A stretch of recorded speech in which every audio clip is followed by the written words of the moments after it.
पावसाळ्यात इतका भाजीपाला खराब असतो की घेण्याची इच्छाच होत नाही. त्यामुळे मी आज बनवले मुगाची भाजी. खूप छान आणि पौष्टिक असते. मूग थोडेसे भाजून घेतले आणि 3 शिट्ट्या होईपर्यंत कुकरमध्ये शिजवून घेतले. त्यानंतर फोडणीसाठी तेल टाकले, हिंग, जिरं, मोहरी टाकली. त्यानंतर कांदा परतून घेतला, टोमॅटो टाकली, हिरवी मिरची टाकली आणि थोडासा कढीपत्ता टाकला. त्यानंतर हे थोडंसं भाजलं की त्यामध्ये खोबऱ्याचा कीस, त्यानंतर आलं आणि लसूण असं मिक्स करून टाकायचं.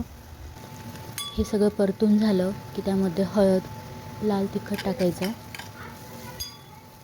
त्यानंतर त्यामध्ये मी थोडासा गरम मसाला टाकला आहे आणि धणे पावडर टाकली आहे.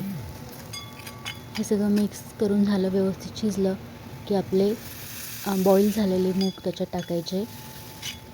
मी शिजवतानाच त्याच्यात मीठ टाकलं होतं, त्यामुळे नंतर मीठ नाही टाकलं. थोडंसं पाणी घालायचं आणि पाण्याला उकळी आली की त्यामध्ये शेंगदाण्याचा कूट टाकायचा. खूप लवकर होते ही भाजी, खूप पौष्टिक असते आणि चवीलाही खूप छान असते. त्यानंतर शेवटी कोथिंबीर टाकली आणि मुगाची भाजी तयार झाली.